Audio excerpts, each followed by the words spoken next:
Hello everyone, welcome to Lasha cooking channel. ನಾನಿವತ್ತು ನಿಮಗೆ ಸಿಂಪಲ್ಲಾಗಿ ಸಿಹಿಯಾದ ಗರಿಗರಿಯಾದಂತಹ ಸ್ನ್ಯಾಕ್ಸ್ ರೆಸಿಪಿ ಶಂಕರಪೊಳೆಯನ್ನು ಹೇಗೆ ಮಾಡ್ಕೊಳ್ಳೋದು ಅಂತ ತೋರಿಸ್ಕೊಡ್ತಾ ಇದ್ದೀನಿ. ಬನ್ನಿ. ಮೊದಲಿಗೆ ನಾನಿಲ್ಲಿ 1 ಬೌಲಷ್ಟು ಮೈದಾ ಹಿಟ್ಟನ್ನು ತಗೊಂಡಿದ್ದೀನಿ. ಹಾಗೆ 1 ಕಪ್ಪಷ್ಟು ಗೋಧಿ ಹಿಟ್ಟು, ಅರ್ಧ ಟೀ ಸ್ಪೂನಷ್ಟು ಜೀರಿಗೆ, ಹಾಗೆ 1.5 ಟೀ ಸ್ಪೂನಷ್ಟು ಸಕ್ಕರೆ, ಹಾಗೆ 2 ಟೀ ಸ್ಪೂನಷ್ಟು ರವೆಯನ್ನು ಕೂಡ ತಗೊಂಡಿದ್ದೀನಿ. ಹಾಗೆ 2 ಟೀ ಸ್ಪೂನಷ್ಟು ತುಪ್ಪವನ್ನು ಕೂಡ ತಗೊಂಡಿದ್ದೀನಿ. ಮೊದಲಿಗೆ ನಾನಿಲ್ಲಿ ಒಂದು ಪಾತ್ರೆಯಲ್ಲಿ ಸಕ್ಕರೆಯನ್ನು ಸೇರಿಸ್ಕೊಂಡು ಅದಕ್ಕೆ 4 ಟೀ ಸ್ಪೂನಷ್ಟು ನೀರನ್ನು ಸೇರಿಸ್ಕೊಂಡು ಅದನ್ನು ಕರಗಿಸ್ಕೊಳ್ತಾ ಇದ್ದೀನಿ. ನೋಡಿ, ಈ ರೀತಿಯಾಗಿ ಮಿಕ್ಸ್ ಮಾಡಿದರೆ ಸಕ್ಕರೆ ಕರಗುತ್ತೆ. ನೆಕ್ಸ್ಟ್ ಅದಕ್ಕೆ ನಾವು ರವೆಯನ್ನು ಕೂಡ ಸೇರಿಸ್ಕೊಂಡು ಅದೇ ರೀತಿಯಾಗಿ ಮಿಕ್ಸ್ ಮಾಡ್ಕೊಳ್ಬೇಕು. ಇದರಿಂದಾಗಿ ರವೆ ನೀರಲ್ಲಿ ಚೆನ್ನಾಗಿ ನೆನೆಯುತ್ತೆ.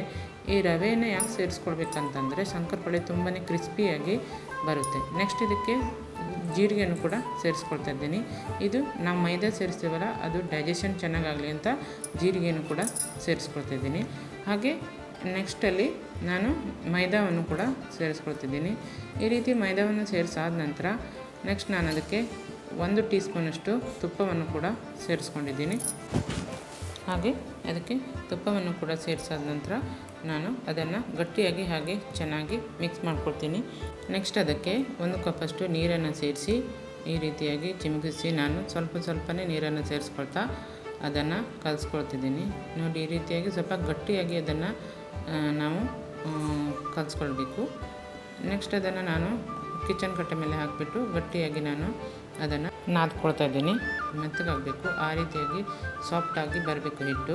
ನೋಡಿ, 2 ಕೈಯಿಂದನೂ ನಾನು ಈ ರೀತಿಯಾಗಿ ನಾದ್ಕೊಳ್ತಾ ಇದ್ದೀನಿ. ನೆಕ್ಸ್ಟ್ ಅದನ್ನು ನಾದ್ಕೊಂಡ ನಂತರ ನಾನು ಅದಕ್ಕೆ 1 ಟೀ ಸ್ಪೂನಷ್ಟು ಎಣ್ಣೆಯನ್ನು ಸೇರಿಸಿ 15 ನಿಮಿಷ ಅದನ್ನು ನೆನೆಯೋಕ್ಕೆ ಬಿಟ್ಬಿಡ್ತೀನಿ. ಹಾಗೆ ನೀವು ಇದೇ ಮೊದಲ ಬಾರಿಗೆ ನಮ್ಮ ಚಾನಲನ್ನು ವೀಕ್ಷಿಸ್ತಾ ಇದ್ದರೆ ದಯವಿಟ್ಟು ನಮ್ಮ ಚಾನಲನ್ನು ಸಬ್ಸ್ಕ್ರೈಬ್ ಮಾಡೋದನ್ನು ಮರಿಬೇಡಿ. ಹಾಗೆ ಬೆಲ್ ಐಕನನ್ನು ಕೂಡ ಪ್ರೆಸ್ ಮಾಡೋದನ್ನು ಮರಿಬೇಡಿ. ನೋಡಿ, ಈಗ ರೆಸ್ಟ್ ಆಗೋದಕ್ಕೆ ಬಿಟ್ಟಿದ್ದೀನಿ. ನೆಕ್ಸ್ಟ್ ಇಲ್ಲಿ ನಾನು ಒಂದು ಕಡಾಯನ್ನು ತಗೊಂಡು ಅದರಲ್ಲಿ ಕರಿಯೋದಕ್ಕೆ ಎಣ್ಣೆಯನ್ನು ಸೇರಿಸ್ಕೊಂಡು ಕಾಯಿಸ್ಕೊಳ್ತಿದ್ದೀನಿ. ನೋಡಿ, ಇಲ್ಲಿ ಹಿಟ್ಟು ಸಾಫ್ಟಾಗಿ ಬಂದಿದೆ. ಇದನ್ನು ನಾನೀಗ ಇನ್ನೊಂದು ಸರಿ ಚೆನ್ನಾಗಿ ನಾನು ಅದನ್ನು ಸಾಫ್ಟಾಗಿ ನಾದ್ಕೊಳ್ತೀನಿ. ನೋಡಿ, ಇದು ತುಂಬಾ ಸಾಫ್ಟಾಗಿ ಬಂದಿದೆ. ಇದು ತುಂಬಾ ಕ್ರಿಸ್ಪಿಯಾಗೂ ಕೂಡ ಇರುತ್ತೆ ತಿನ್ನುವಾಗ. ನೋಡಿ, ಈ ರೀತಿಯಾಗಿ ನಾದ್ಕೊಂಡಾದ ನಂತರ ನಾನು ಅದನ್ನು ಚಿಕ್ಕ ಚಿಕ್ಕ ಉಂಡೆಗಳನ್ನಾಗಿ ಮಾಡ್ಕೊಳ್ತೀನಿ. ಈಗ ಒಂದೊಂದೇ ಉಂಡೆಯನ್ನು ತೆಗೆದುಕೊಂಡು ನಾನು ಚೆನ್ನಾಗಿ ನಾದ್ಕೊಂಡು ಅದನ್ನು ಚಪಾತಿ ಹಾಗೆ ಲಟ್ಟಿಸ್ಕೊಳ್ತೀನಿ. ನೋಡಿ, ಈ ರೀತಿ ಹಿಟ್ಟನ್ನು ಉದುರಿಸ್ಕೊಂಡು ನಾನು ಅದನ್ನು ಚಪಾತಿ ರೀತಿಯಲ್ಲಿ ಲಟ್ಟಿಸ್ಕೊಳ್ತಿದ್ದೀನಿ.